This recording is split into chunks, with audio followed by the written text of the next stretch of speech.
think there might be, by some estimates, 40,000 DC fast chargers in the US now. There needs to be several million minimum to support, the kind of transformation in the US fleet that we're talking about. So they're going to come into the mainstream. Is the grid ready? I think both of you already mentioned that today. I think that's one of the big questions. The answer is the grid will be ready. If every single vehicle today magically converted overnight, that would cause a problem. But this is something that we see coming. We are actively working on this every day. And ultimately, it's a serving the load issue, which is something that is a core competency for a utility.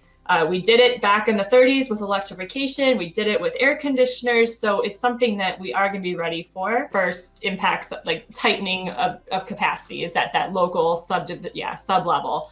And so, we have to look at that really closely. I think we consumers have already been doing a lot of upgrades over the years for those substations, but that's where we're tracking very closely. Where are EVs going on the grid? Where might there be a substation that's going to get overwhelmed? Let's say every vehicle produced in 2035 is an electric vehicle, which a lot of people are predicting.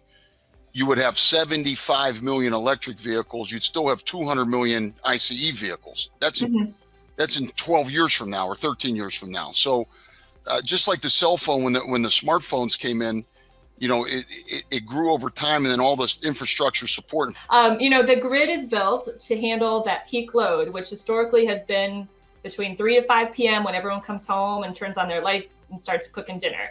So we are prepared to handle that load, which in the middle of the night is nowhere near that. So there's all that load that's ready to go. So that would be the ideal time, and that's the most cost-effective time for people to charge, which is why you see those cheaper residential overnight rates. As we get more solar onto the grid, we're going to have a lot more power in the afternoon. So it could be that you'll start to see cheaper times to charge in the middle of the day, because that's when the solar is online. There's going to be mobile trailers that will have huge battery stacks that will be able to park in a football stadium. Some of the technologies we're looking at now are really sensational, where the electricity is stored in a unit. It looks like the size of your air conditioning compressor outside. It's not huge.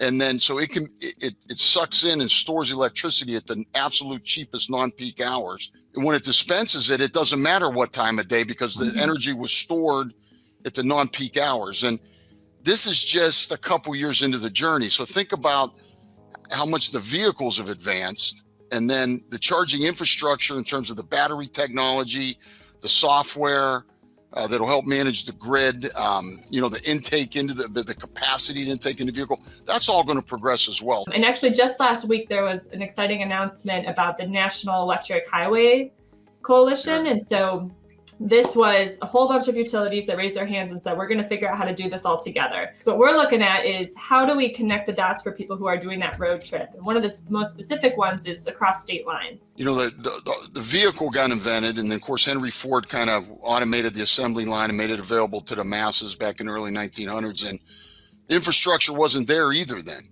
in terms of, but Eisenhower put in the interstate highway system. Gas stations popped up first, locally, and then, across that interstate highway system. And then we became, a crazy auto-driven culture. There wasn't any going back to the horses then, just because it was hard to do. I mean, we was going to move ahead with automobiles, and the electric revolution's coming. I mean, we can argue about how quick, how fast, how expensive, but it's coming, and America will respond, I think, the way we always have, with a lot of innovation and cooperation, and this infrastructure will go in.